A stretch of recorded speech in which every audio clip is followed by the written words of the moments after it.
Assalamualaikum warahmatullahi wabarakatuh. Halo, selamat siang pemirsa. Anda kembali menyaksikan Apa Kabar Indonesia Siang bersama saya Ana dan Celia. Celia, apa kabar? Hari yang cerah loh ini. Wah, baik sekali Ana. Hari ini kita cerah untuk menyambut hari yang akhir pekan untuk para pemirsa. Ya, besok memasuki akhir pekan. Tapi hari ini kita akan membahas sesuatu yang sangat menarik pemirsa dan juga Ana, yakni pembaruan dari kasus Vina dan Eki. Yang kalau kita ikuti sampai hari ini saksi-saksi terus bermunculan ya Ana. Masih terus bergulir ya. Ya, entah kapan selesainya.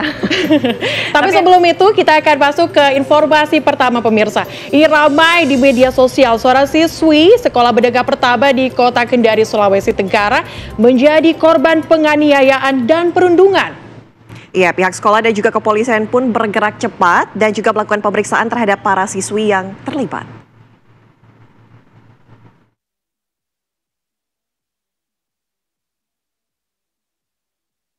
Inilah rekaman video viral yang memperlihatkan seorang siswi SMP saat dianiaya oleh siswi lainnya di salah satu gedung kosong di wilayah Kecamatan Kendari Barat, Kota Kendari, Sulawesi Tenggara.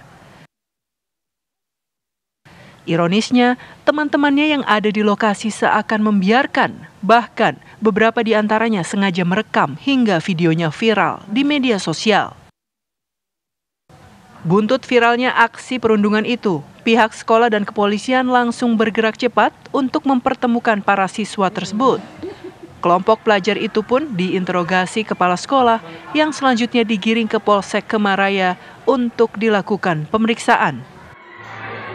Dari hasil pemeriksaan polisi, perundungan itu akibat kesalahpahaman ketika mereka saling chatting perkara pria.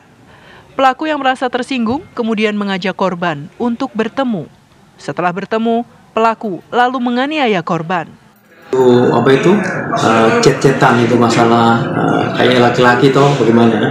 Oh, jadi miskomunikasi keduanya Komandan nih? Siap. Nah, terus kejadian itu Komandan kemarin atau beberapa hari yang lalu sebenarnya Komandan? Kejadian sudah 1 minggu yang lalu, tanggal 31 Mei ya, 2024. Hanya baru viralnya saja ya? Viralnya ini baru kemarin. Jadi kemarin diperintahkan Pak Kapolres langsung kita malam juga kemarin kita panggil, termasuk korban, orang tua, terus setelah itu terduga juga kami panggil juga. Dalam pertemuan ini, pihak sekolah dan polisi juga telah memanggil kedua orang tua pelaku maupun korban. Usai pertemuan, siswi yang menjadi korban mau memaafkan pelaku, hingga keduanya sepakat untuk berdamai, dan pelaku juga berjanji tidak akan mengulangi perbuatannya. Dari Kendari, Sulawesi Tenggara, Erdika Mukdir, TV One mengabarkan.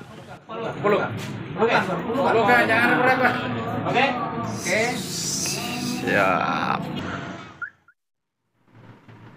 Ya, lain halnya di Kota Bengkulu, ini ada seorang pria yang nekat mengejar dan juga menikam mertuanya sendiri lantaran ini habis cekcok begitu masalah rumah tangga.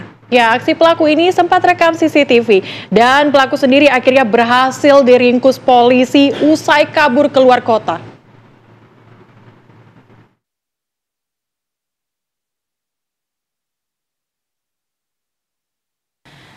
Inilah rekaman kamera pengawas atau CCTV yang memperlihatkan detik-detik saat seorang pria berinisial HE mengejar dan menikam mertuanya sendiri, Triatna Asni, 61 tahun. Peristiwa ini terjadi di kediaman pelaku di kawasan Kelurahan Tengah, Padang Kota, Bengkulu.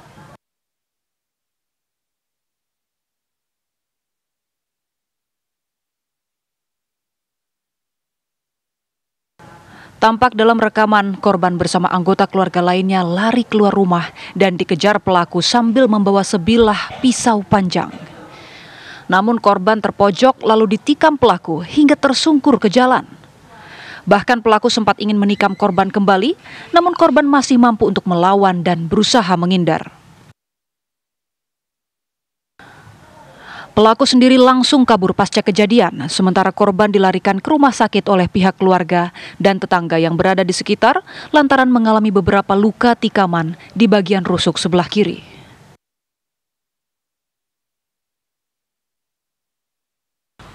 Polisi yang menerima laporan dari pihak keluarga langsung bergerak cepat dan mengejar pelaku. Kurang dari 24 jam, pelaku berhasil diringkus.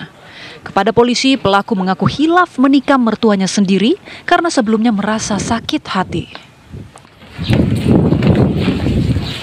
Pelaku sedang proses bercerai dengan istrinya dan meminta izin untuk membawa anak sulungnya ikut bersama pelaku ke kampung halaman, namun ditolak oleh korban. Mertua saya yang lanang itu masuk, begitu masuk langsung mukul-mukul berkali-kali. Nampar? Ninju. Terus karena dia ikut tadi itulah aku balik ke dalam ke kamar, ngambil senjata. So dikejar itu ya? Iya. Pelaku diringkus tim Opsnal Polsek Teluk Segara, Kota Bengkulu di Kabupaten Bengkulu Selatan saat akan pulang ke kampung halamannya di Kabupaten Kaur, Bengkulu. Polisi juga mengamankan sebilah pisau yang digunakan pelaku untuk menikam korban. Diketahui sebelumnya pelaku sendiri sering menganiaya istrinya hingga membuat korban yang tak lain mertuanya sendiri menegur pelaku. Bahwasanya korban ini merasa tidak nyaman, merasa tidak enak, dan tidak berkenan. Karena apa? Anak kandungnya merupakan istri daripada pelaku ini sering dilakukan penganiayaan. Nah, jadi karena melihat seperti itu, karena berdekatan, korban merasa tidak terima, sakit hati, menegur dan memarahi tersangka. Akibat ulahnya, pelaku akan dijerat dengan pasal 351 KUHP tentang tindak penganiayaan dengan ancaman di atas 5 tahun kurungan penjara. Dari Bengkulu, Ferry Yustika Dae, TV One mengabarkan.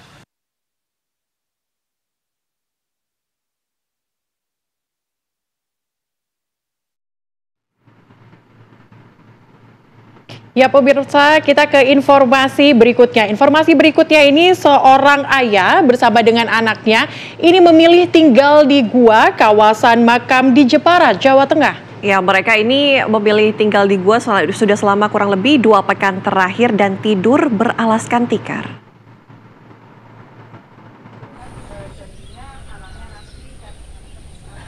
Warga Jepara, Jawa Tengah digemparkan dengan seorang ayah dan anak yang bertahan hidup di dalam gua. Sang anak diketahui merupakan penyandang disabilitas yang berusia 7 tahun.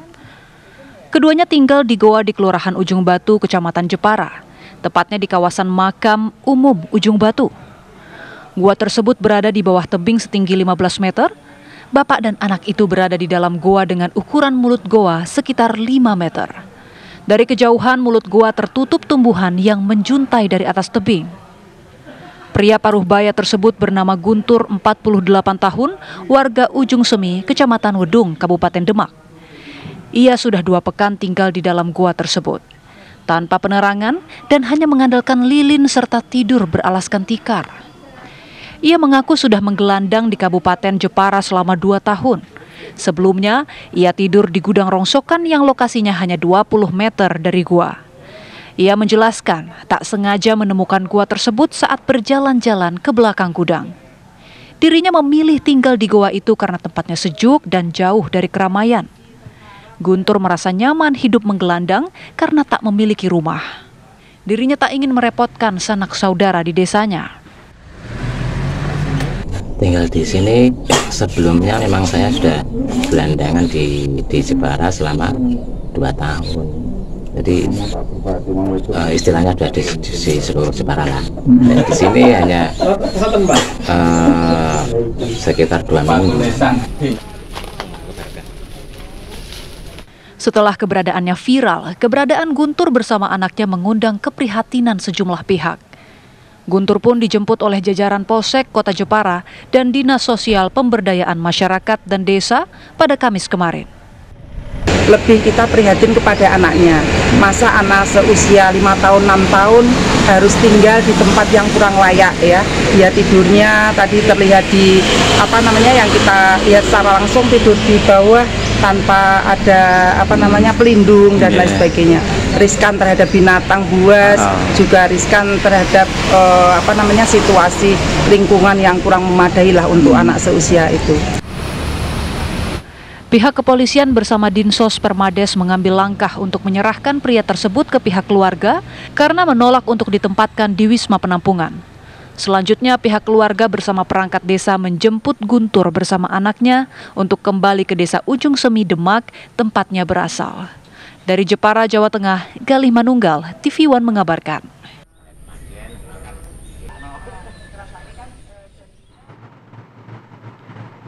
Pemirsa, Kota Yogyakarta kembali didera dengan masalah sampah. Ini belakangan viral video yang memperlihatkan tumpukan sampah di beberapa titik di Kota Yogyakarta. Ya, Ana, dampaknya bau menyegat dari sampah tersebut ini dirasakan warga hingga ke Kota Yogyakarta.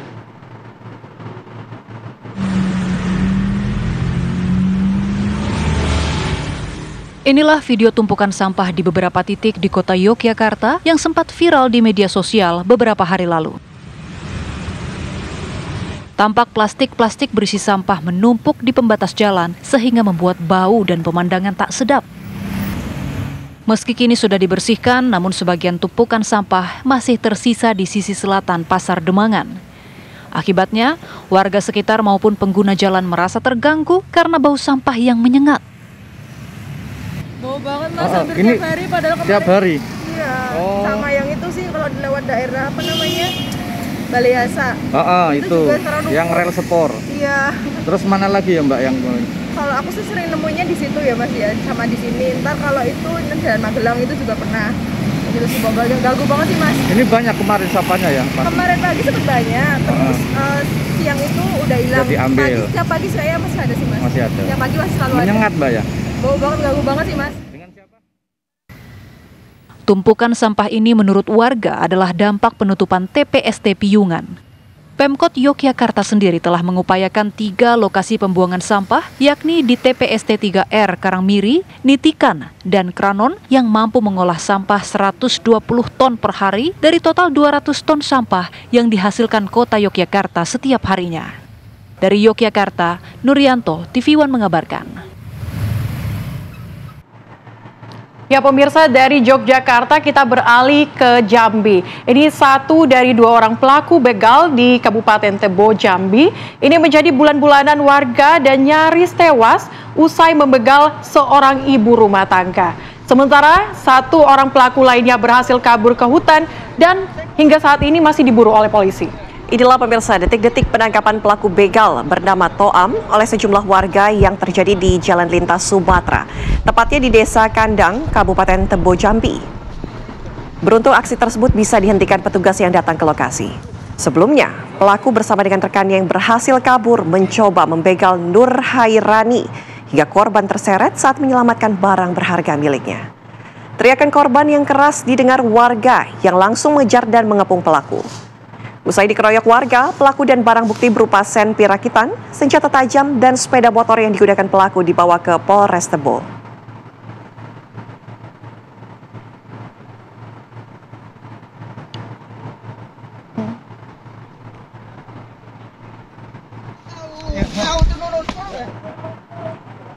Beralih ke informasi lainnya pemirsa, aksi pelecehan terhadap anak berumur 10 tahun ini viral di media sosial di Kota Singkawang.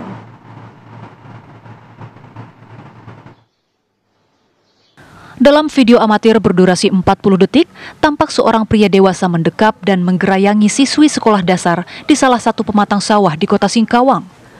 Video tersebut pun viral di media sosial. Beruntung aksi bejat pelaku digagalkan warga yang berada di lokasi sekitar. Pelaku berhasil kabur. Kasat Reskrim Polres Singkawang, Ibtu Dedi Sitepu mengatakan, pelaku berinisial HR telah diamankan di rumahnya tak lama setelah aksinya viral. Tersangka berhasil diamankan di rumahnya tanpa perlawanan oleh unit PPA Satreskrim Polres Singkawang. Sempat beredar foto pelaku dan rekaman terjadinya perbuatan yang tidak senonoh dilakukan oleh seseorang. Dengan dasar itu kami dari Satreskrim Polres Singkawang melakukan penelusuran terhadap pelaku dan kami berhasil mengungkap keberadaan pelaku dan berhasil kita amankan. Akibat kejadian ini, korban menjadi trauma dan kini sedang didampingi oleh seorang psikolog. Sementara pelaku kini telah diamankan di Mapolres Singkawang untuk penyelidikan lebih lanjut. Dari kota Singkawang, Kalimantan Barat, Tutwuri Handayani, Mizar, TV One mengabarkan. Pemirsa, informasi lainnya akan kami hadirkan, di antaranya adalah siswa SMA Negeri 61 Jakarta, Saidah Nalaitur Rahman. Ini dilaporkan oleh orang tuanya telah hilang sejak Selasa kemarin. Lengkapnya kami hadirkan sesaat lagi di Apa Kabar Indonesia Siang. Ya pemirsa, untuk melihat secara langsung informasi bagaimana kronologisnya, kami ajak Anda bergabung dengan rekan kami, Felicia Amelinda yang berada di rumah orang tua Saidah Daila yang akan melaporkannya untuk Anda. Felicia, silakan. Ya, Ana Celia dan juga pemirsa, benar sekali bahwa salah satu siswa dari SMA Negeri 61 Jakarta Timur bernama Saidah Nailatur Rahman ini telah dinyatakan hilang setelah 3 hari siswa SMA berusia 15 tahun tersebut tidak pulang ke rumah. Dan menurut informasi atau keterangan yang kami dapatkan dari sang ibunda, Ibu Fatiro Saidin, ini mengatakan bahwa Naila sendiri ini berangkat ke sekolah seperti biasa pada hari Selasa yang lalu pukul 5.30 waktu Indonesia Barat dengan menggunakan transportasi umum angkot Jaklingko nomor 42 yang mana ini jurusan Pondok Kelapa, Kampung Melayu.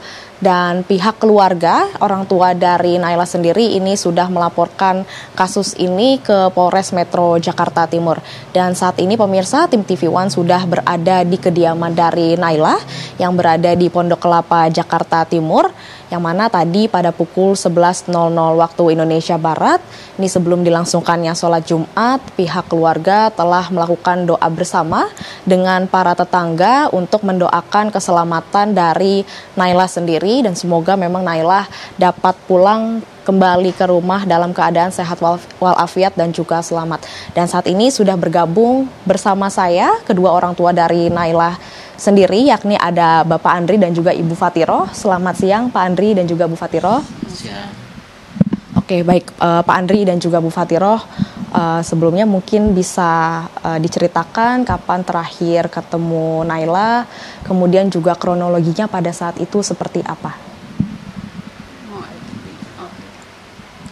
Jadi pada tanggal 4 Juni hari Selasa ya, seperti biasa aktivitas sehari-hari, Nela berangkat ke sekolah jam 5.35 lah ya dari rumah. Jadi kami bekalin nasi goreng, ya biasalah bekal anak sekolah gitu. Nah pada saat itu Naila menggunakan seragam batik sekolah SMA 61, berjilbab dengan warna putih, kemudian roknya putih, terus membawa ransel hitam dengan motif bintik-bintik putih berisi laptop gitu ya, dan mungkin juga buku-buku yang diperlukan gitu.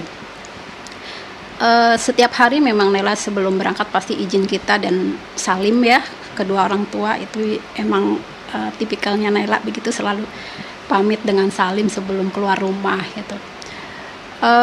Jadi diperkirakan naik Jaklingko, di mana setiap hari juga menggunakan transportasi Jaklingko sebelum beralih ke ojek online. Sekira pukul 5.45 mendapatkan Jaklingko tersebut. Nah, sepengetahuan kami juga ketika Naila menggunakan Jaklingko tersebut, security komplek kami melihatnya gitu. Setelah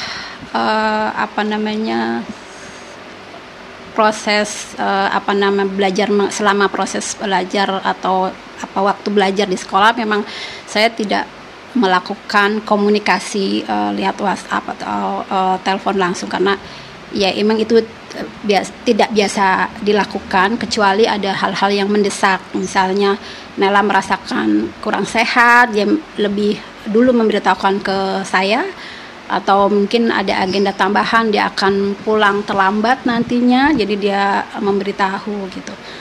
Seringnya saya menghubungi Naila di setiap harinya kalau dia belajar di sekolah, sekira pukul jam 4 sore atau setengah 5 ketika saya udah aktivitas di kantor sudah tidak padat ya, atau ketika udah jam pulang kantor.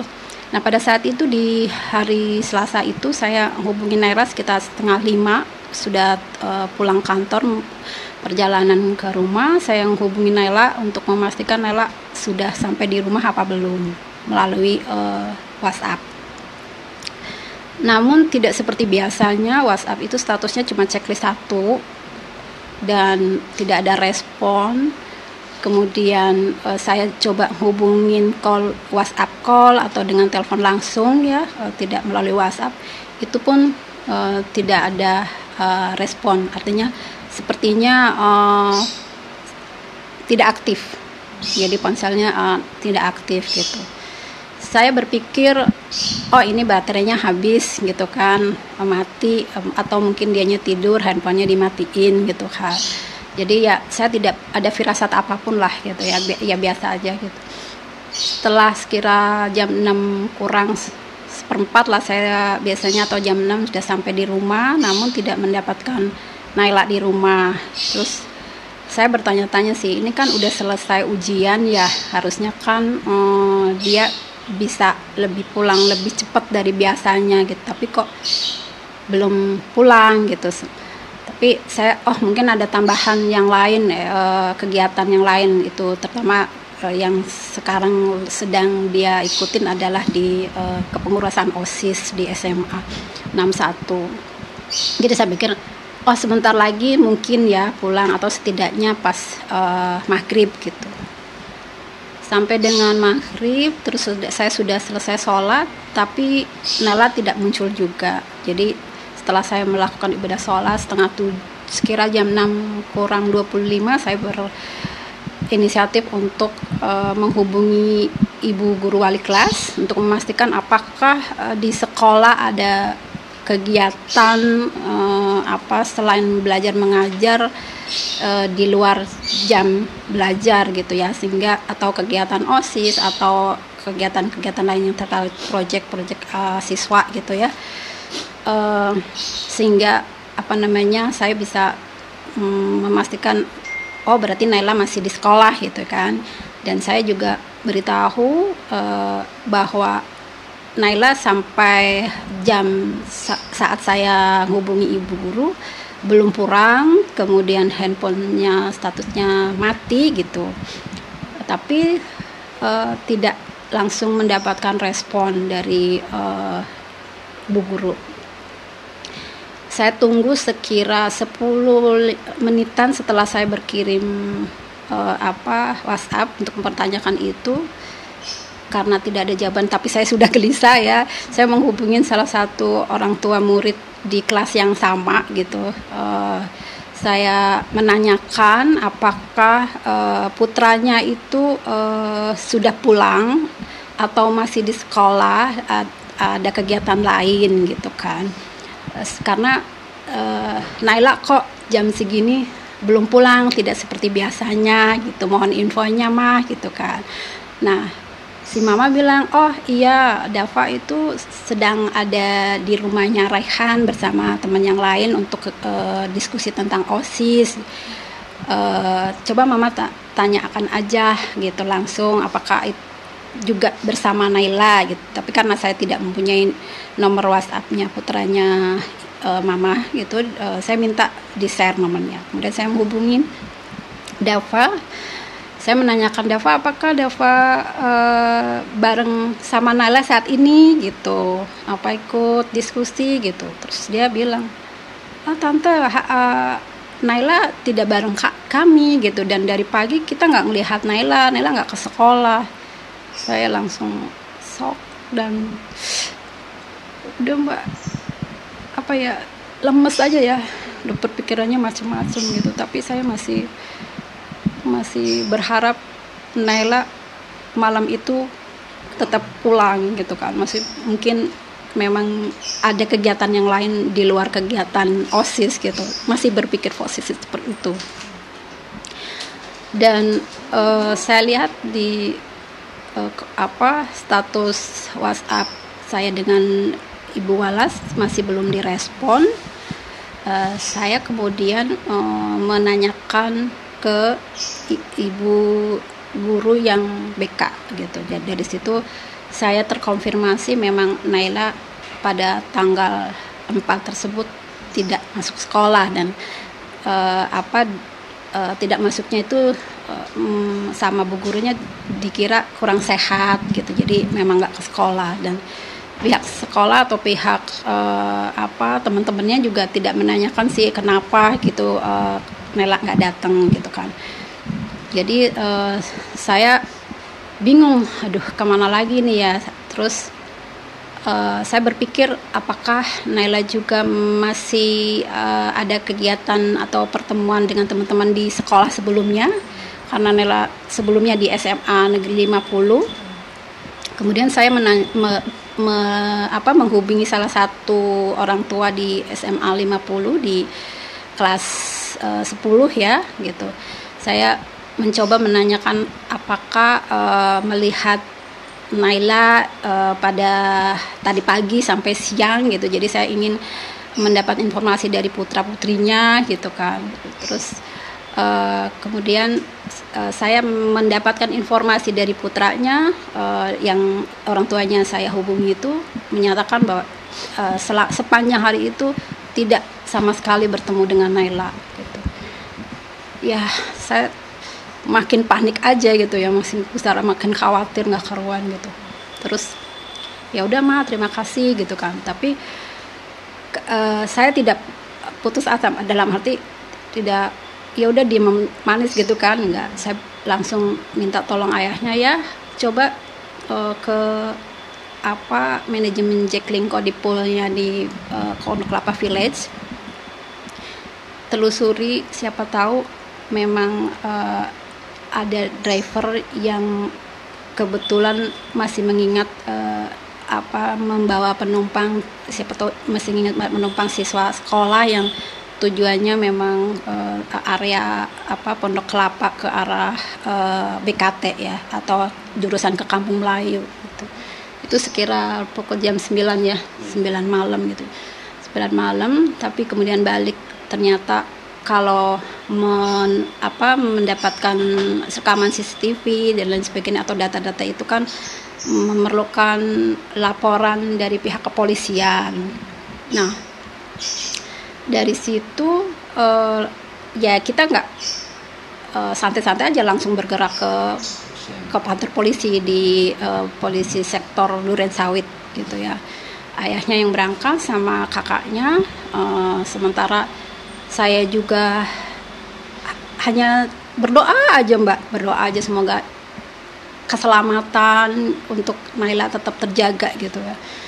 Di sektor kepolisian sektor Durensawit menerima laporan, namun disarankan untuk melaporkan ke Polres Metro Jakarta Timur di Jatinegara karena skupnya lebih luas kalau laporannya ke sana.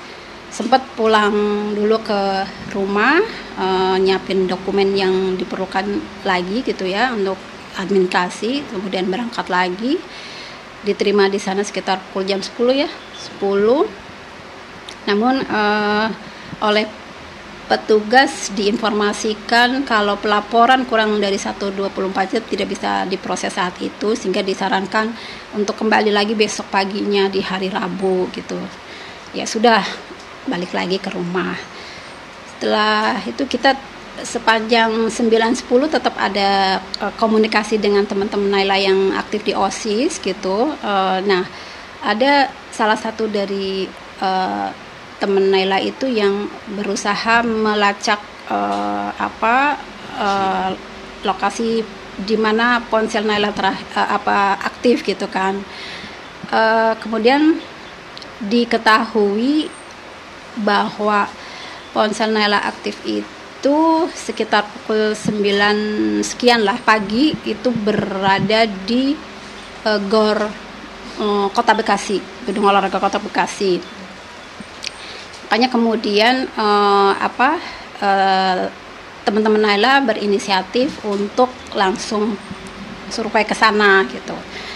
Ya saya juga memang minta tolong, kalau memang nggak keberatan ya silahkan adik-adik ke sana gitu kan. Tapi di sana kan karena udah malam ya, jadi lingkungannya udah gelap, nggak, kondisinya sepi gitu, sehingga itu menunggu dan memantau sampai sekira jam 1 dini hari gitu. Karena tidak ada hasil, kita minta sudahlah pulang saja ya, karena sudah larut gitu. Besok kita coba lagi ke sana gitu, siapa tahu kalau memang Naila memang posisinya masih sekitar situ, mudah-mudahan bisa ditemukan gitu. Baik Ibu, sebelumnya apakah Ananda Naila sendiri ini sedang ada masalah mungkin di keluarga, atau mungkin ada masalah sebelumnya dengan teman-temannya ini? Apakah Ananda Naila ini cerita gitu atau seperti apa, Bu?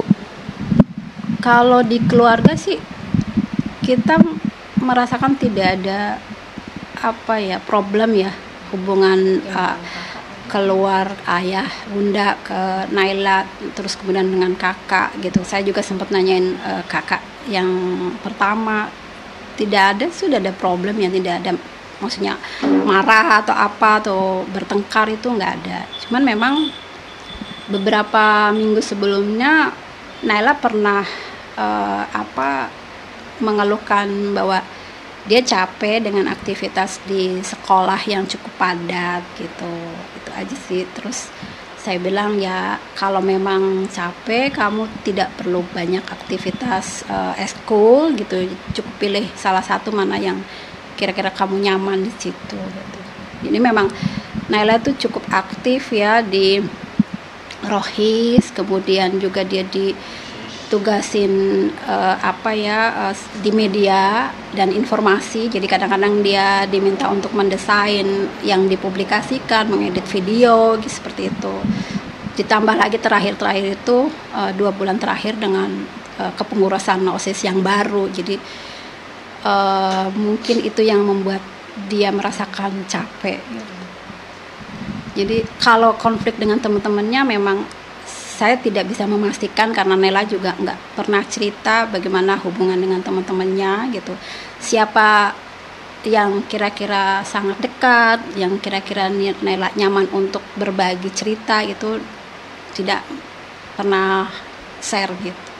Oke, Ibu, terakhir nih Bu ya, untuk Ibu dan Bapak, seandainya Naila di luar sana lagi nonton Ibu dan Bapak sekarang, apa yang mau Ibu dan Bapak sampaikan? Mungkin dari Ibu dulu.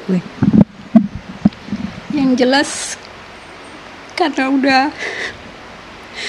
berapa hari Naila gak ke rumah, pasti kita sangat berharap Naila cepat pulang, dan berharap dia kondisinya tetap sehat, tetap selamat dalam lindungan Allah Subhanahu wa Ta'ala, terhindar dari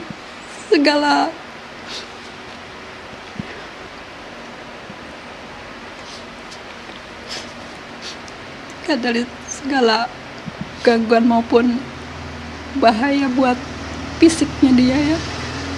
Intinya dengan siapapun misalnya sekarang dia berada, mudah-mudahan adalah orang yang bisa melindungi dia gitu. Dan saya minta, kalaupun Naila melihat atau membaca media tentang tidak pulangnya Naila, Bunda berharap banget Naila pulang nak, segera. Ayah dan Bunda dan kakak-kakak menunggu banget gitu. Kalaupun sekarang Naila kondisinya bingung, karena mungkin bisa jadi labil atau kesadarannya mungkin pasti belum normal. Setidaknya Allah segera memberikan petunjuk ya, memberikan arah pulang gitu. Dan kalaupun dia sudah sadar dengan kondisi saat sekarang tapi tidak punya biaya, tolong siapapun kamu yang temuin di situ, mintalah tolong, minta antar. itu kasih tahu alamat rumah, jangan ragu dan pastikan kamu harus kembali ke rumah gitu. Jangan ragu kalau misalnya takut dia karena misalnya laptop yang dia bawa hilang, nggak usah dipedulikan karena ayah, bunda dan kakak sangat menunggu meskipun mungkin dia tidak bisa membawa lagi peralatan sekolahnya yang mungkin yang dia khawatirkan akan mendapat marah gitu ya kalau nggak kembali, nggak dibawa pulang. Itu dikesampingkan. Jadi yang ayah bunda harapkan Naila tetap kembali ke rumah dalam keadaan sehat, segera. Untuk Bapak sendiri mungkin? Ya, saya berharap Naila segera pulang. Ya kalau mereka menganggap kami salah, kami minta maaf. Yang penting nanti Naila pulang, nanti kita bicarakan Naila maunya kayak apa sekolahnya. Ya, kami khawatir ya. Dia kan anak perempuan, tidur di luar gimana. Jadi sekali lagi saya berharap dia pulang. Nggak usah takut, kami tidak akan kalau pulang nanti takut di mana, nggak usah takut, yang penting pulang saja. Itu tadi kalau hilang apa nggak usah peduli, yang penting pulang saja. Dan dia maunya kayak apa nanti kita diskusikan gitu aja. Baik, amin ya rabbal alamin. Terima kasih banyak Bu Fatiroh dan juga Pak Andri. Semoga kami di sini juga berdoa semoga Naila bisa pulang dengan cepat dan juga dalam keadaan sehat walafiat ya Bu ya, Pak. Ya. Baik pemirsa, itu dia sedikit perbincangan dengan ibunda dan juga ayahanda dari Naila sendiri. Di sini pihak keluarga dan juga kami berharap dan selalu berdoa untuk kesehatan dan juga keselamatan Naila. Semoga dimanapun Naila berada, Allah selalu melindungi Naila. Demikian Celia dan juga Ana, kembali kepada Anda di studio. Ya Felicia, terima kasih atas laporan Anda. Selamat melanjutkan tugas Anda kembali. Ya Felicia, terima kasih atas laporan Anda. Selamat melanjutkan tugas Anda kembali. Dan Ana, kalau kita melihat kasus seperti ini, hilangnya Saidah, dan ini sering terjadi di Jakarta ya, dan bahkan daerah-daerah lainnya juga. Ini kasus kriminalisasi ini semakin meningkat. Bagaimana? Ya, kita mungkin bisa hanya berdoa begitu ya, keselamatan dan juga kesehatan bagi Naila dan juga aparat yang mungkin bertugas untuk mencari ini akan segera menemukan kembali Naila. Dan pemirsa, kami harus jeda terlebih dahulu, namun usai jeda kami akan menghadirkan informasi perkembangan terkini dari kasus pembunuhan Vina dan Eki 2016 silam sesaat lagi.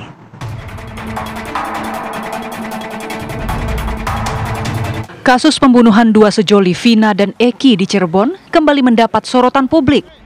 Sejumlah saksi baru terus bermunculan dalam kasus pembunuhan yang terjadi 8 tahun silam. Salah satunya Suroto, warga Kecomberan, Kecamatan Talun, Kabupaten Cirebon, Jawa Barat, tiba-tiba muncul usai kasus pembunuhan Vina dan Eki tahun 2016 kembali mencuat. Ia tak lain adalah saksi mata yang ikut menolong dan mengevakuasi Vina dan Eki malam itu. Suroto yang merupakan perangkat desa Kecomberan ini menjelaskan secara detail titik Vina dan Eki tergeletak di Jalan Layang Talun 8 tahun silam. Saat itu Eki berada di median jalan dengan helm masih menempel di kepala. Sedangkan Vina berada 5 meter di atas kepala Eki dan sedikit ke tengah jalan. Ya pemirsa, masih berkaitan dengan kasus ini, sejumlah anggota dari Divisi Propam Mabes Polri didampingi Polda Jawa Barat ini mendatangi Polres Cirebon Kota.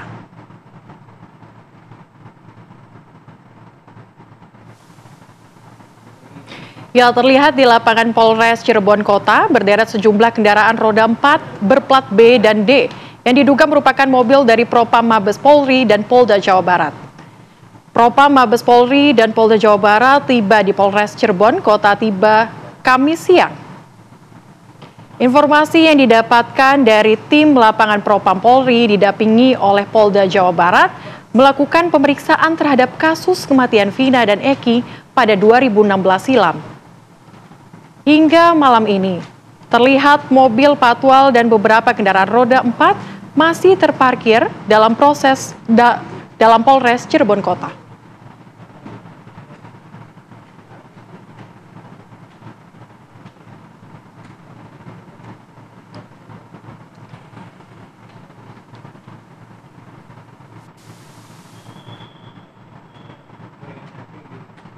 Ya, pemirsa, kuasa hukum Peggy Setiawan mengajukan permohonan gelar perkara kasus kepada Bareskrim Polri terkait kasus pembunuhan sejoli Vina dan Eki 2016 silam.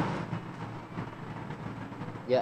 Tim kuasa hukum Peggy, Tony RM dan Marwan Iswandi menganggap penyidik di Treskrimum Polda Jawa Barat dinilai memaksa dalam penetapan tersangka kepada Peggy Setiawan. Selain itu, di Treskrimum Polda Jawa Barat terlalu dini menetapkan tersangka kepada Peggy Setiawan. Padahal sejumlah saksi telah memberikan keterangan terkait dengan lokasi Peggy Setiawan yang berada di Bandung saat peristiwa pembunuhan tersebut terjadi. Dengan mengajukan gelar perkara khusus kasus pembunuhan Vina dan Eki, kuasa hukum Peggy berharap bisa menemukan titik terang. Memperterang ya, supaya penyidikan kasus pembunuhan Vina Eki, penyidikan Polda Jawa Barat, kami melihat terlalu memaksakan. Kenapa Kak kami nilai terlalu memaksakan Peggy Setiawan ini ditetapkan sebagai tersangka? Karena pertama, terlalu dini ya, Peggy Setiawan ditetapkan sebagai tersangka hanya karena berdasarkan pengakuan saksi, yaitu saksi Aep dan saksi terpidana lainnya. Sementara saksi terpidana lainnya juga kami dengar itu kan banyak yang tidak menyudutkan atau tidak mengakui bahwa Peggy Setiawan itu terlibat.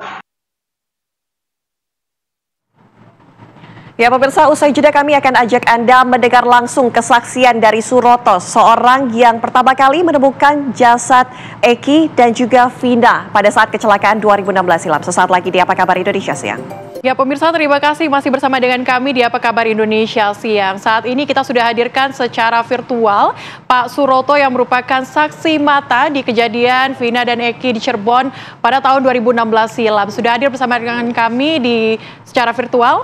Halo Pak Suroto, selamat siang. Halo, siang Ibu. Pak Suroto, saat ini viral di media sosial beberapa foto-foto yang sudah beredar. Foto penemuan mayat dari Vina dan juga Eki di lokasi kejadian. Apakah benar foto tersebut sesuai dengan apa yang Anda lihat saat itu? Enggak, Bu. Berarti beda. Tidak benar ya, Pak ya? Tidak benar, beda. Oke. Pak Suroto, kondisi pertama kali Anda pada saat menemukan jenazah Eki dan juga Vina yang pada saat itu kata Anda sempat mengatakan di beberapa informasi sebelumnya bahwa Vina ini sempat mengerang, artinya masih dalam kondisi hidup begitu. Bagaimana kondisinya? Kondisinya waktu itu pertama saya nolong yang laki ya. Yang laki waktu itu kan nggak tahu namanya siapa ya. Yang laki, posisi yang laki itu masih pakai helm dan dia tergeletak di pinggir trotoar pembatas jalan antara desa Kepompongan dan desa Kecomberan. Jalan itu kan dibagi dua itu Ibu. Oke. Nah, waktu itu saya intinya mau membangunkan korban yang laki itu. Ternyata korban laki itu udah tidak bergerak-gerak dan helm waktu itu saya buka talinya, sempat saya copot, cuman darahnya banyak di helm itu waktu itu Ibu. Nah udah sempet dari yang laki saya menuju fokus ke perempuan karena dia aduh tolong begitu Ibu. Oke Pak Suroto, kami ingin mengkonfirmasi bahwa yang laki-laki atau namanya Eki ini yang Anda temui saat itu ini artinya sudah meninggal di tempat? Sudah meninggal Bu. Pak Suroto, waktu itu ketika Anda bertemu dengan Vina dan juga Eki, bagaimana situasi di sana? Apakah ramai? Dan pada pukul berapa Pak, kalau seingatan Anda? Jam 10 Ibu. Jam 10 malam. Malam ya Pak ya? Oke. Untuk kondisi seperti apa Pak? Kan kita mungkin bisa tahu ya secara kasat mata begitu. Ketika orang mengalami kecelakaan, bajunya ada yang tersingkap, tersobek, ataupun bergesekan dengan aspal begitu Pak. Mungkin bisa Anda deskripsikan pada saat itu Anda melihatnya seperti apa? Waktu itu melihat yang laki itu udah nggak ngeri Bu. Yang laki itu parah mukanya ya, udah bengap-bengap, udah lebam-lebam. Sama yang perempuan itu juga sama, Bu. Kalau nggak salah dulu itu tangannya itu patah, dan yang laki juga kalau nggak salah itu juga patah juga, Bu. Cuman waktu saya nolong yang perempuan itu masih hidup. Dan dia merintih, Pak Suroto, waktu itu ya Pak Suroto, waktu itu ketika Anda menemukan Vina dan juga Eki, ini Anda meyakini tidak bahwa itu merupakan kecelakaan, atau Anda mungkin sudah memikirkan bahwa ini tidak mungkin kecelakaan? Waktu itu saya taunya itu kecelakaan, Ibu. Nggak berpikir kalau waktu itu dia dibunuh, dibuang di situ tuh, Bu. Saya taunya itu kecelakaan laka lantas. Pak Suroto, mungkin bisa dilanjutkan deskripsi Bapak tadi yang mengatakan kondisi dari jenazah laki-laki dan juga jenazah perempuan ini seperti apa kondisinya, Pak? Silakan. Kalau yang laki kondisinya itu sangat parah sekali, Bu. Mukanya itu udah penuh darah, udah lebam-lebam, matanya itu udah kayak kena benda benturan, benda tumpul gitu, Bu. Cuman waktu itu keadaan hujan dan gelap, jadi saya tidak bisa melihat dengan sempurna, Ibu. Pas saya datang ke situ tuh dari perempuannya itu udah ditutupin pakai jaket warna hijau, Bu. Oke. Pak Suroto, waktu itu Anda berada di lokasi sekitar pukul 10 malam. Ini Anda berada di lokasi, ini ada yang melapor atau melakukan apa di sekitar situ, Pak? Saya karena sering patroli di wilayah saya, waktu itu jam 9 sore itu saya patroli, tidak ada kejadian. Terus saya balik ke depan polsek. Nah, habis dari depan polsek itu jam pukul 10 itu ada pengguna jalan melaporkan bahwa di situ tuh ada kecelakaan gitu, Bu. Jadi langsung saya meluncur ke lokasi itu, Bu. Oke. Pak Suroto, mohon maaf, ketika 2016 silam Bapak menemui dua jenazah atau Eki dan Vina ini, mungkin untuk ke Vinanya, ini apakah Anda melihat kondisi busananya masih lengkap, artinya tidak ada yang tersingkap atau tidak ada yang aneh begitu, Pak? Adakah keanehan yang Bapak lihat pada saat itu? Ada, Bu. Celana dia si perempuan itu pakai baju pakai rok ya, kalau nggak salah itu warna hitam. Kalau nggak salah ya, itu warna hitam dan nyingkap ke atas, dan kelihatan celana dalamnya itu tidak sesuai kayak kita pakai umumnya itu, Ibu. Oh, oke. Artinya ini sepertinya pakaian dalamnya tersingkap begitu, Pak, tidak terpakai dengan sewajarnya seharusnya. Iya, betul, Ibu. Betul sekali. Oke. Kalau lainnya, Pak, mungkin kalau misalnya Anda melihat waktu itu dari kondisi Vina, apakah memang ada terjadi mungkin tusukan benda tajam atau seperti apa di tubuh Vina saat itu? Waktu itu saya nggak melihat, Ibu, itu ada luka apa itu, yang jelas aku cuma ngelihat mukanya aja sama tangan, kalau nggak salah itu tangannya patah dan mukanya itu berdarah, penuh darah dan lebam-lebam hitam-hitam gitu, Bu. Oke, Pak, waktu itu kan Anda melihat Vina menggunakan rok. Roknya itu panjang atau pendek, Pak? Karena kalau misalnya kita bisa lihat kecelakaan terjadi, kalau menggunakan rok mungkin kakinya akan banyak luka-luka seperti itu, Pak. Goresan begitu ya, Pak? Iya, itu tidak ada, Ibu. Dia perempuan itu pakai rok pendek, Ibu, nggak rok panjang, rok pendek. Oke. Jadi tidak ada luka-luka seperti apa? Ya. Ketika Anda menemukannya pertama kali, apa yang Anda lakukan? Siapa saja kemudian yang turut membantu untuk melakukan evakuasi kedua korban ini? Dengan anggota kepolisian, Ibu.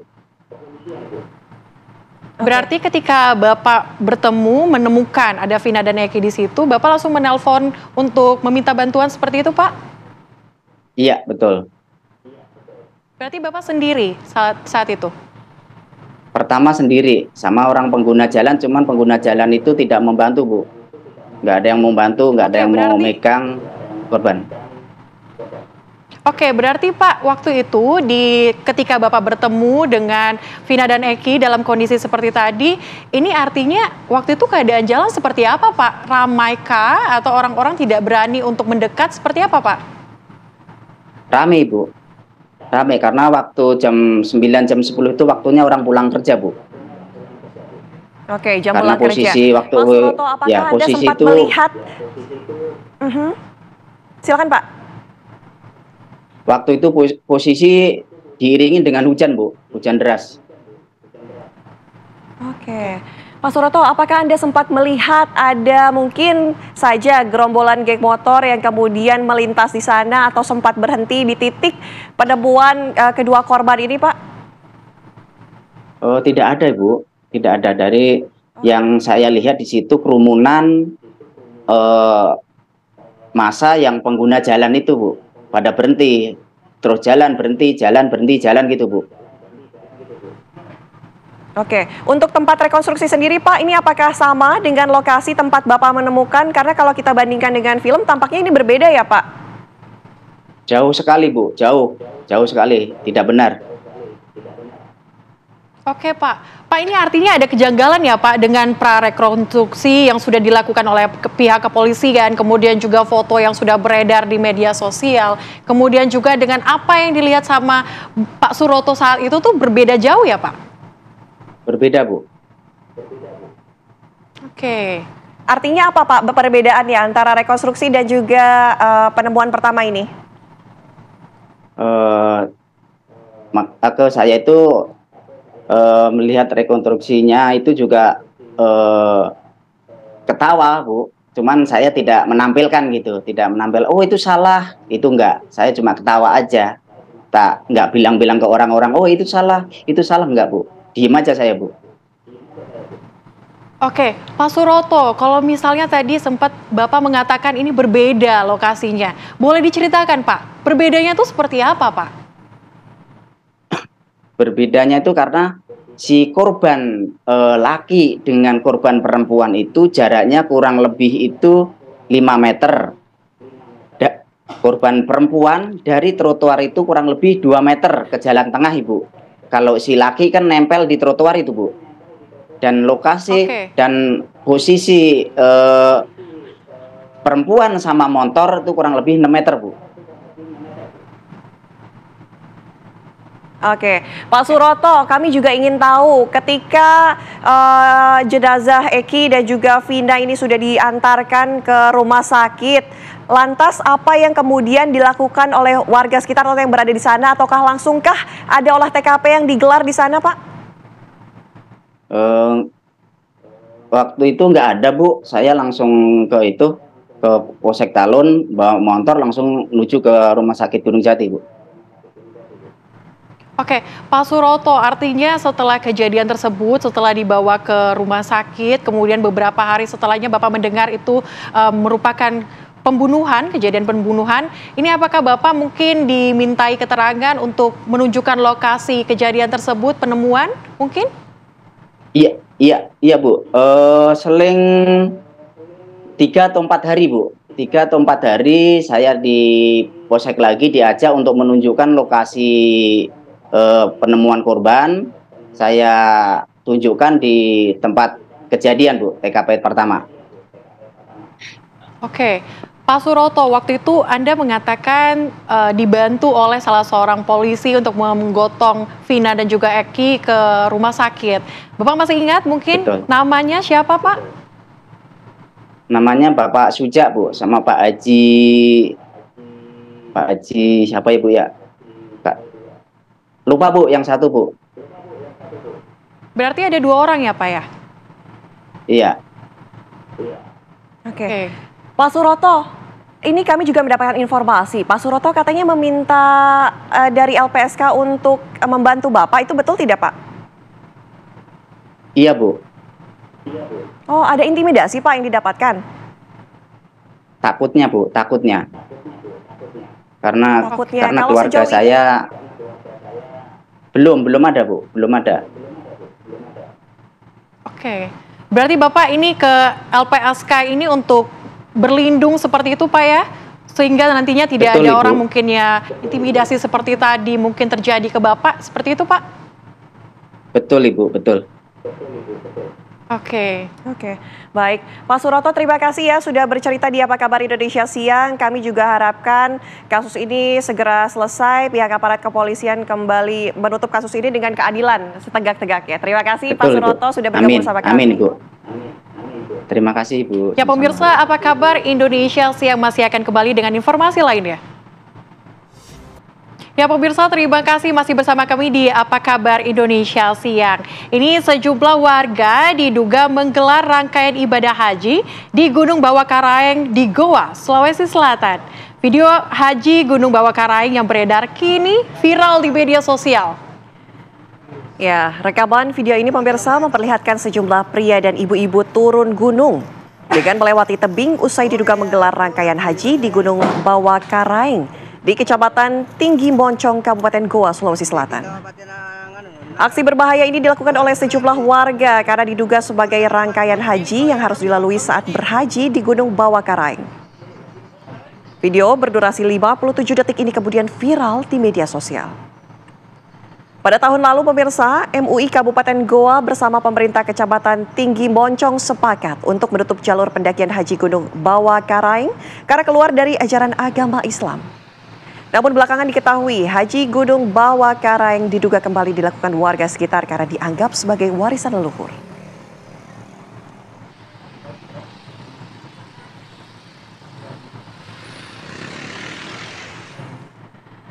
Pemirsa, berkaitan dengan video viral ini kami ajak Anda langsung berbincang bersama dengan Ketua MUI Kabupaten Goa, sudah ada Kiai Haji Abu Bakar Paka. Assalamualaikum Pak Kiai.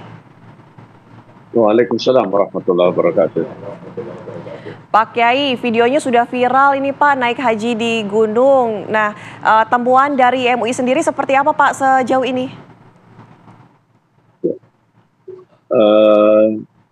Setahu kami, Bawakaraeng itu sudah tertutup, dinyatakan tertutup sejak beberapa tahun lalu.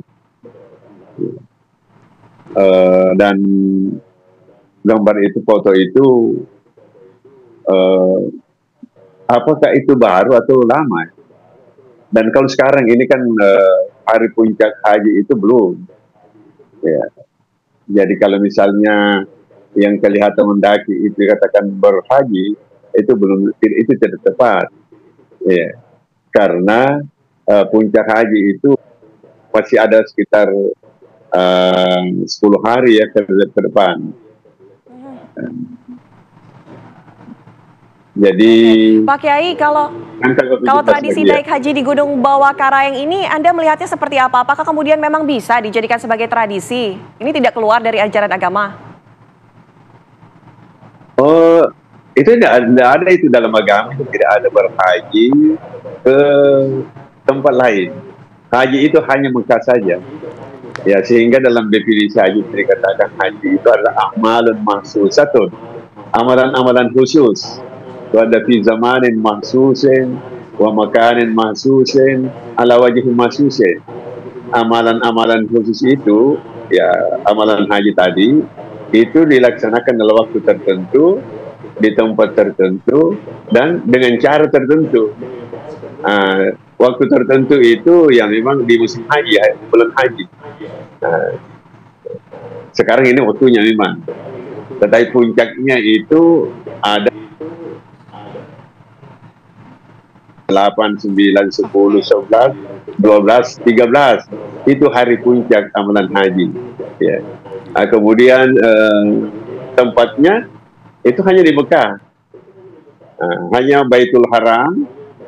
Titik sentralnya itu hanya Baitul Haram, Masjidil Haram. Di situ ada Ka'bah, tempat tawaf. Di situ ada Mas'a, tempat untuk bersa'i. Kemudian di luar kota, di arah ke arah timur itu 25 kilo ada Arafah di sana, itu untuk wukuf. Kemudian ke barat lagi ada Musdalifah untuk mabit. Kemudian Mina itu untuk juga mabit, untuk melakukan pelontaran, pemotongan hewan. Ya. Itu. Jadi haji ini hanya bisa dilakukan di Mekah saja. Oke Pak, ini artinya memang kejadian atau haji di Bawah Karang ini melanggar begitu Pak ya. Namun apakah sudah dilakukan tindakan khusus mungkin dari MUI? Oh iya, bukan hanya MUI saja. Itu sudah dihadapi atau ditangani dengan instansi terkait. Ya. Ada dari pihak pengamanan, jadi kepolisian, Dandim, Pemda, ya, kemudian juga di aparat di tingkat kecamatan, ya, camat, Koramil, Polsek, tokoh agama lainnya, Majelis Ulama ya. Oke, Pak Kiai, kami ingin konfirmasi Pak, artinya di Gedung Bawah Karaeng untuk pelaksanaan naik haji ini sudah ditutup Pak, tidak ada orang lagi yang bisa ke sana atau seperti apa Pak? Kalau dari goa itu sudah tertutup, hanya untuk naik itu bukan hanya lewat jalur goa saja. Iya, tetapi setahu kami sejak sekitar 10 tahun yang lalu itu sudah tutup. Oke. Jadi yang Pak Kiai, terima kasih. Iya. Oke Pak Kiai, terima kasih banyak sudah bergabung bersama dengan kami di Apa Kabar Indonesia Siang. Dan kami harap sehingga nantinya di Lebaran Haji kali ini ya Ana semua berjalan lancar di Kabupaten Goa, Sulawesi Selatan. Terima kasih. Assalamualaikum Pak Kiai. Terima kasih. Waalaikumsalam warahmatullahi wabarakatuh. Ya pemirsa, kami wabarakatuh. masih akan kembali usai jeda dengan informasi lainnya untuk Anda sesaat lagi. Ya pemirsa, terima kasih masih bersama kami di Apa Kabar Indonesia Siang. Saat ini kami akan ajak Anda untuk melihat langsung pantauan hilal di sejumlah daerah. Sudah ada rekan-rekan kami dari Makassar, Jakarta, dan juga dari Medan, Sumatera Utara. Kita akan ke Makassar terlebih dahulu. Sudah ada rekan kami Firda Jumardi di Rooftop Mall GTC Makassar. Firda, silakan.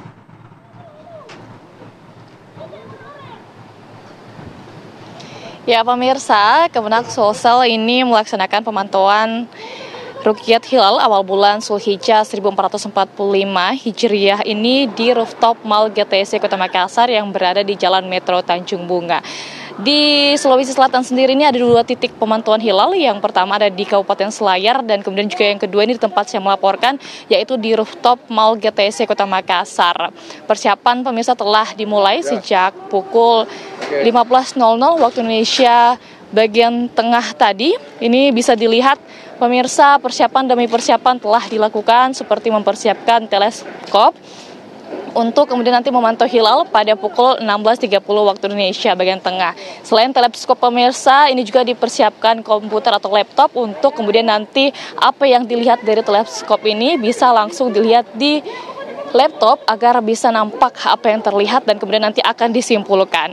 Dan selain itu juga pemirsa, ini ada sudah beberapa dari tim Hilal BMKG dan juga Kemenak Sulsel telah hadir membangun beberapa tenda untuk persiapan pemantauan hilal pada sore nanti. Di sini juga terdapat mahasiswa-mahasiswa yang ada di Kota Makassar yang nantinya akan ikut melakukan pemantauan hilal yang ada di rooftop Mall GTC ini.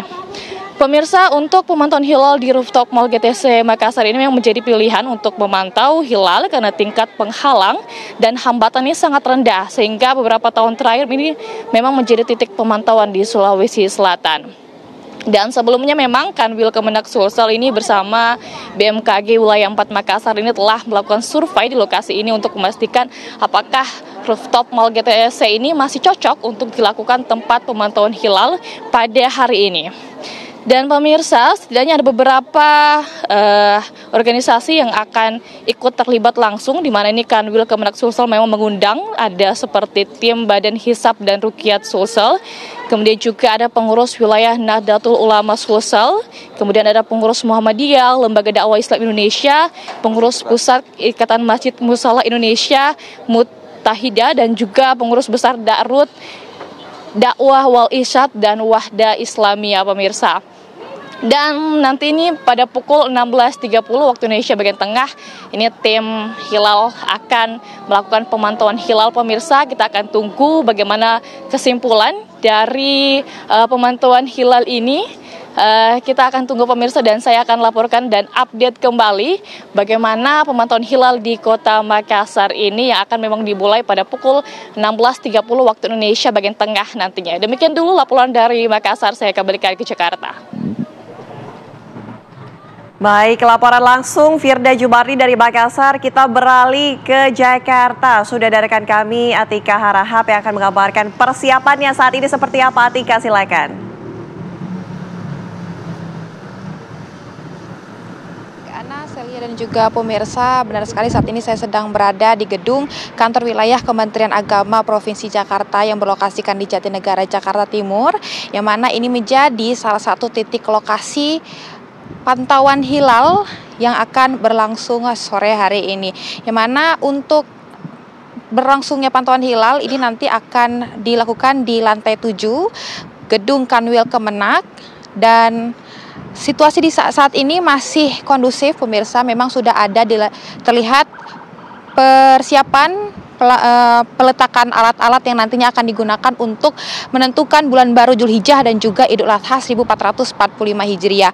Untuk mengetahui sejauh mana persiapan dan mekanisme nanti pantauan hilal di Gedung Kanwil Kemenak Provinsi Jakarta, saya akan langsung menanyakan pemirsa dengan Ketua Tim Kerja Fungsi Kemasjidan dan juga Hisab Ru'yah. Benar ya Pak?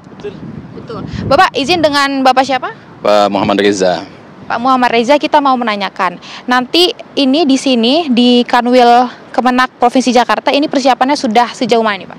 Untuk saat ini kita sedang setting alat, teodolit dan teleskop yang akan kita gunakan untuk pemantauan pada sore hari nanti, yang kita akan mulai pada pukul 17. Persiapan kita diawali dengan technical meeting, pengarahan kepada tim Hisab Ru'yah di Kanwil yang telah ditunjuk. Ada beberapa tenaga ahli kita bersama dengan para pejabat di lingkungan Kanwil Kementerian Agama DKI Jakarta. Baik, untuk persiapannya sudah berarti apa ya? Kalau untuk alat apa saja dan metode apa saja yang nanti akan digunakan untuk pantauan hilal di Kanwil Kemenak ini gimana Pak? Ya, kita menggunakan dua alat. Yang pertama teodolit, yang kedua teleskop. Untuk teodolit ini adalah alat yang kita gunakan untuk melihat titik matahari, membantu proses untuk kita melihat posisi bulan selanjutnya. Yang kemudian yang kedua adalah teleskop. Teleskop ini alat bantu untuk kita melihat hilalnya. Setelah kita menemukan titik matahari, kemudian nanti pada jam-jam yang telah tertentu sesuai dengan hasil hisab itu, barulah kita akan bisa melakukan pemantauan hilal pada jam-jam yang telah hasil perhitungan hisab. Oke, berarti kalau yang ini namanya apa nih Pak, alat yang ini, dan yang di bawah itu namanya Pak? Boleh dijelaskan mungkin ke pemirsa TV One? Ada tenaga ahli kita, Pak Saiful Bahri. Beliau ada tenaga ahli kita yang sedang men-setting teodolit. Kepada Pak Saiful. Ini teodolit namanya. Teodolit nanti kita, ini kita lagi ngebidik matahari, nanti kita akan selisihkan dengan azimut hilal nanti ketika terbenam matahari. Jadi lebih mempermudah aja. Nanti untuk teodolit yang kuning ini nanti stetoskop. Kalau teleskop ya. Kalau ini kan manual. Nanti kalau yang teleskop pergerakannya itu akan mengikuti pergerakan matahari, juga mengikuti pergerakan bulan. Jadi kalau bulan terbenam, dia juga akan ikut arahnya terbenam secara otomatis. Oke, baik. Terima kasih Pak Saiful untuk penjelasan. Alat yang nantinya akan digunakan untuk melihat pantauan hilal di Kemenak Kanwil Jakarta, Provinsi Jakarta. Dan demikian pemirsa, untuk kondisi dan persiapan juga telah dilakukan di kantor wilayah Kemenak Provinsi Jakarta. Kembali ke studio, Ana Celia.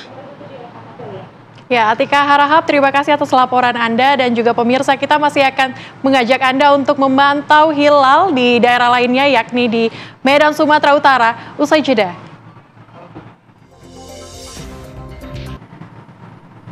Terima kasih masih bersama kami di Apa Kabar Indonesia Siang. Pemirsa, kalau tadi sudah ada laporan persiapan pantauan hilal dari Jakarta, kemudian dari Medan, sekarang kita ajak Anda menuju ke Medan. Sudah ada rekan kami, Wanasari, di sana yang akan mengabarkan bagaimana persiapannya, Wanasari. Ya, sesungguhnya persiapan amatan Rukyatul Hilal penetapan 1 Zulhijjah ini sudah mulai dilakukan sejak pagi tadi persisnya di Observatorium Ilmu Falak Universitas Muhammadiyah Sumatera Utara.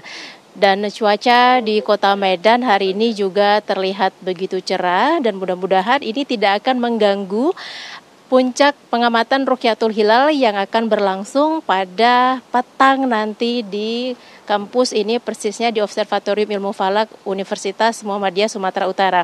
Dan saat ini pun petugas di kampus ini juga sedang mengamati ataupun sedang melakukan amatan hilal di siang hari. Namun sepintas tadi kami berbincang bahwa untuk siang ini belum terlihat hilal dari wilayah barat Indonesia atau persisnya di Kota Medan. Namun pemirsa, berdasarkan data astronomi, hari ini diprediksi posisi hilal sudah berada di posisi 10 derajat. Artinya secara konsep wujudul hilal ini sudah memasuki bulan baru atau sudah masuk 1 Zulhijjah. Nah, bila di konsep Muhammadiyah dengan prediksi 10 derajat ini adalah sudah menjadi penentu bulan baru, artinya konsep ini juga tidak berbeda dengan pemerintah yang menetapkan jatuhnya bulan baru ataupun letak posisi hilal itu di posisi 3 derajat begitu. Artinya diprediksi penetapan 1 Zulhijjah ini baik Muhammadiyah maupun pemerintah ataupun Nahdlatul Ulama bahkan bakal menetapkan 1 Zulhijjah itu jatuh pada hari ini. Prediksinya seperti itu. Kita akan melihat bagaimana pantauan hilal pada petang nanti dari kampus Universitas Muhammadiyah Sumatera Utara. Selanjutnya saya kembalikan ke rekan-rekan di Jakarta. Nomor 5, segmen 1.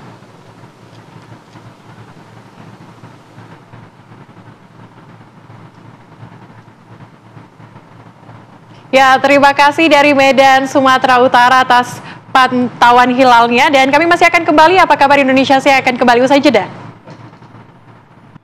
Terima kasih masih bersama kami di Apa Kabar Indonesia Siang. Pemirsa, kembali kami hadirkan informasi untuk Anda. Ini pelajar sekolah dasar di Kota Pangkal Pinang, Provinsi Bangka Belitung diajarkan untuk meracik minuman tradisional wedang jahe. Ya, selain untuk mengedukasi siswa agar melestarikan warisan leluhur, wedang jahe memiliki banyak khasiat yang bagus untuk kesehatan tubuh.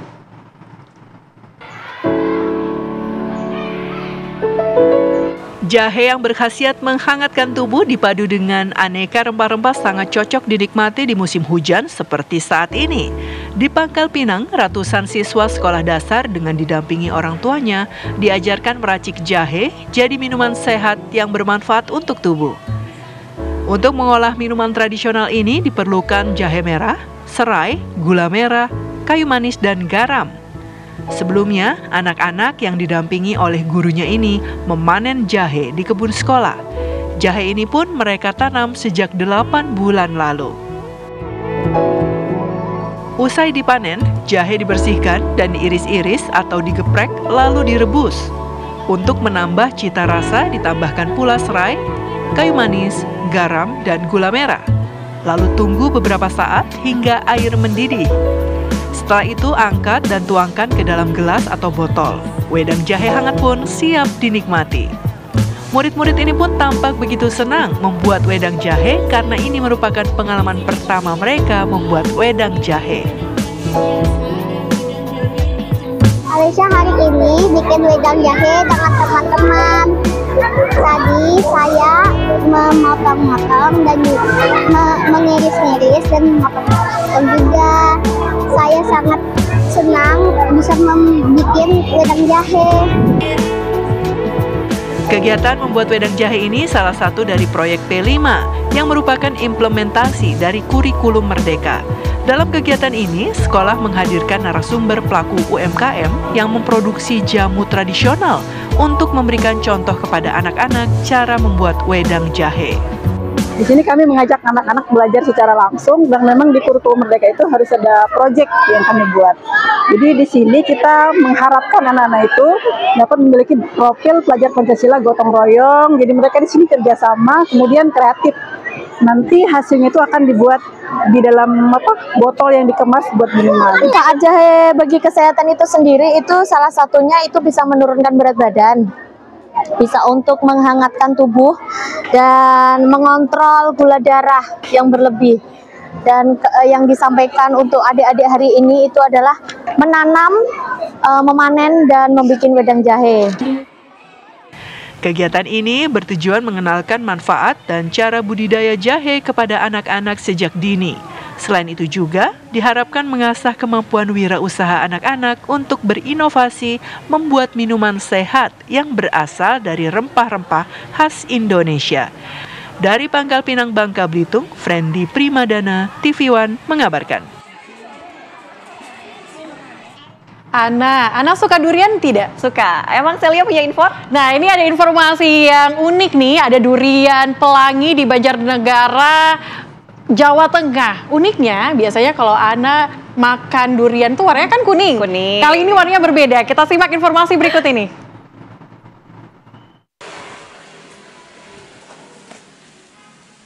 Sepintas memang tak ada yang membedakan pohon durian milik Sopin Hadi, seorang dokter warga desa Merden, Banjarnegara, Jawa Tengah, dengan pohon durian pada umumnya.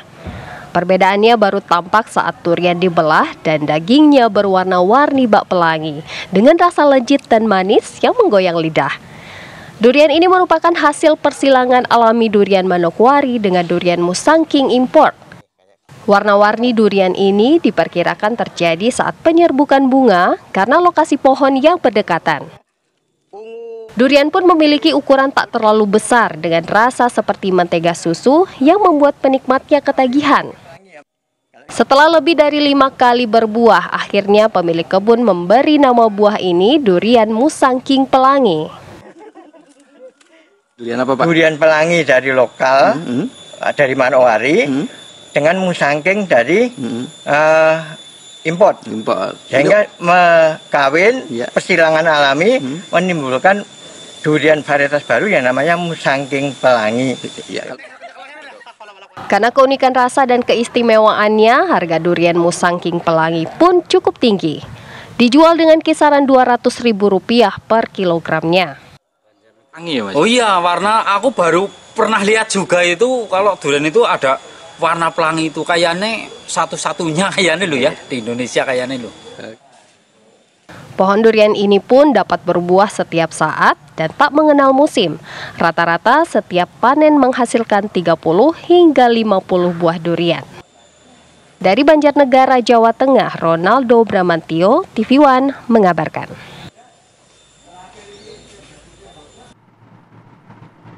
Ya, pemirsa, informasi tadi juga sekaligus menjadi penutup jumpa kita di Apa Kabar Indonesia Siang. Saya Natelita. Saya Celia Alexandra, pamit undur diri dan sampai jumpa.